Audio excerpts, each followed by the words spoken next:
This is the Best of the Week on Relevant Radio. The culture's railed against leadership and also complained about failed leadership in our modern culture. Today, you have trends with everything from the rejection of church hierarchy to the rejection of family structure. While at the same time, in businesses, you have decentralized command. Everyone has a voice. Good elements, bad elements. But joining me today is Father Nathan Cromly. He's the founder and president of the St. John Leadership Network. And we're diving into leadership from the perspective of the church and how that ties into businesses and families. Father Nathan, welcome back to the program. How does leadership in business and the home compare to what we find in our new Pope, Pope Leo XIV, and the overall church structure that we've had for 2,000 years now? Well, thanks, Timmerie, and I love being on the show, and I love what you're doing with Training with Timmerie. It's an example of leadership, right? When you look at leadership at its heart and core, leadership is about influence. It's about impacting the world around. When you are impacting the world around you, you're changing it from its state where it could be something different to actually being something different. And when you do that intentionally, well, you're practicing intentional impact. You're practicing leadership. Now, the thing that's so neat about Christianity, and one of the reasons I'm excited as a Catholic priest to be dedicating my ministry to really studying and making an impact in leadership, is because Christianity is all about that impact. Jesus sent the 12 apostles out to take the gospel where it was not and to leave the church behind. That's an extremely proactive action. It's something that's very impactful, assertive, driven. If we're not making a change, we're not living out our Christian life. And the change that we're making isn't just a change of like, I'm a human being making change. It's God's impact, God's influence in the world. How can I bring Jesus where he was not and leave the church behind? So then you take that perspective and say, I'm a mother, I'm a father, I'm a husband, I'm a business owner, I'm a speaker, I'm a nurse, wherever you are.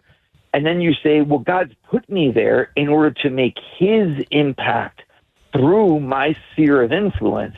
You suddenly have a real way of understanding what the Christian life is all about. And so it's really all about, in the end, intentionally making God known, making God seen, being a witness of hope for our world.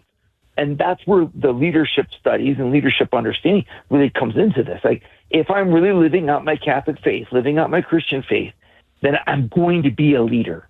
I'm going to listen better, be more compassionate, more uplifting, because I'm constantly trying to make Jesus's impact, bring it to bear in our society. Well, and you look at the example of the new Pope, and, we're listening, we're watching his first homilies, his first Wednesday audiences, the various things he has to say, and you're excited because you see this example where he's saying, I'm called to holiness, and you're called to holiness with me, and let's look at what that looks like. He gave the example in his first homily during his inauguration of that papal mass for him, and really focusing in on the example of Peter and how Peter was called to learn sacrificial love and how that is bringing Christ into the world, to learn that love of God himself.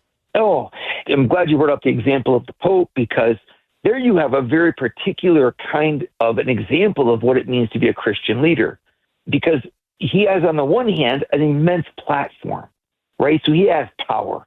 What he says goes, and he can appoint people to positions, and he has people listening to him, subscribing to his feed, et cetera, whatever you want to look at it. Like, the Pope is an immensely powerful position, but the position is not the same as authority.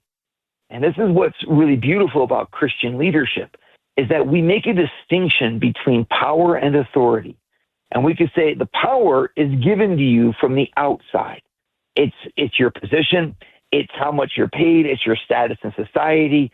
So if you're the head of a state, like the Pope is, or the leader of a diocese, like a bishop is, Or if you're the head of a parish and you're the president effectively of the nonprofit called your parish, which is what a priest is, well, then you have a powerful position, but that's not the same as leadership. Leadership is, in the Christian sphere, is a function of authority, meaning that the leadership that we're trying to bring to the world as Christians, if it's going to really be the impact of Jesus, it doesn't flow from a position. It flows from the proximity of our hearts and souls with Christ. The holier that we are on the inside, and the more that we are like Jesus on the inside, the more that his radiance will come through us to the other people that are around us. And we'll be really making his influence known because of who we are, the authority of the truth that is inside of us.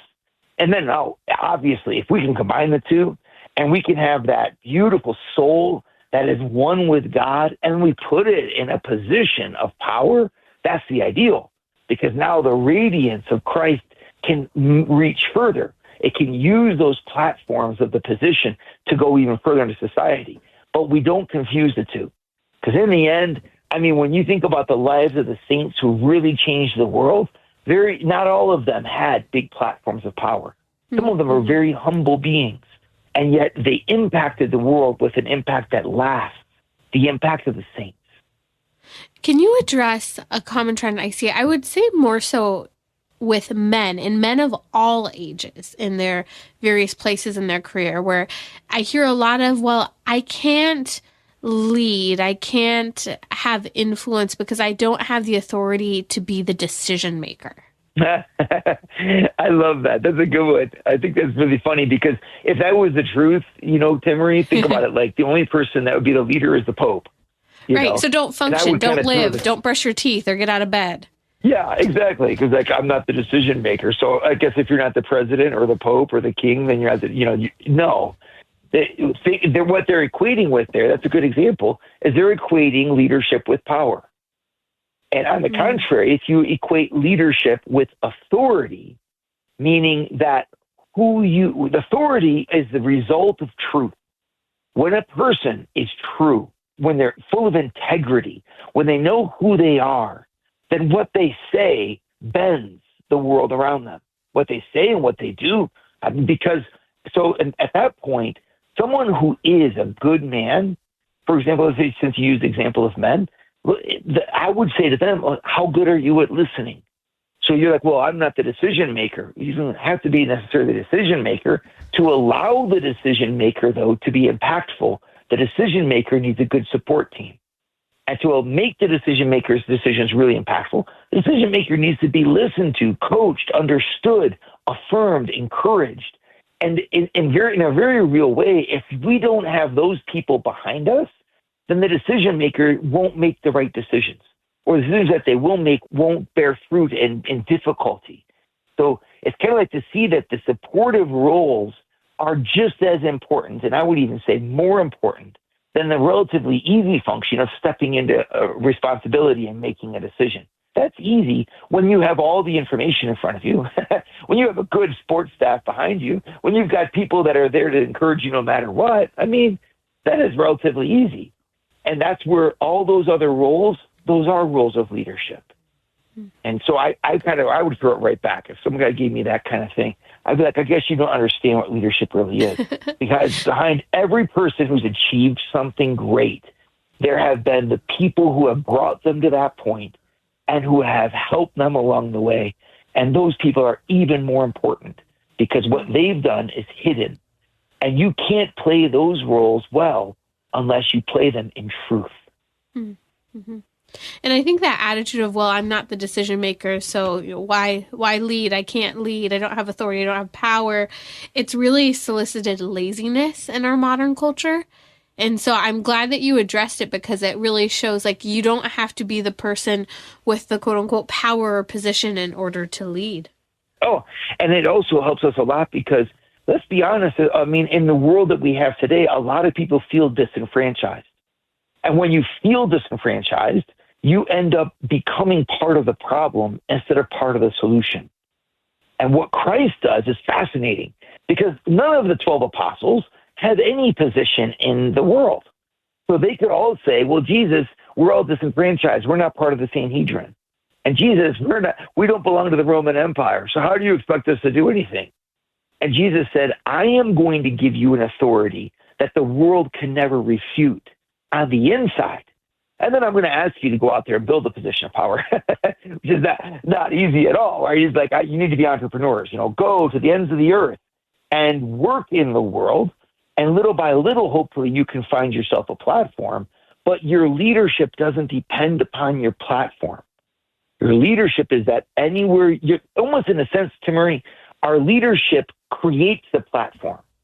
Because if you really have that integrity of heart and that clarity of conscience, people will listen to you. I mean, there are examples where it doesn't work, but by and large, most of the time, people will listen to you. And then you are able to gain an exterior power, but it's based on the truth of who you are on the inside. That's the way that Jesus works. But he first says, I don't want you to first get a platform and then get a character, then get character, and then get integrity, then get virtues, then get holiness. No. On the contrary, I want you to start by giving me your heart, and then let me give you a platform. And when you put those two together, well, then you've got beautiful examples of the way the Catholic saints have throughout history changed the world around them. But it always starts in the same way. Like the apostles, you got absolutely nothing except faith, hope, and love. And then with the power of the Holy Spirit, you found a church that's got 1.2 billion people in it, and that's lasted 2,000 years, and it's every country of the world. That's Father Nathan Cromly, founder and president of the St. John Leadership Institute. You can find him at stjohninstitute.org. That's stjohninstitute.org. You can join me and listen on the Relevant Radio app to Trending with Timmerie live each weekday at 6 p.m. Central. Thanks for listening.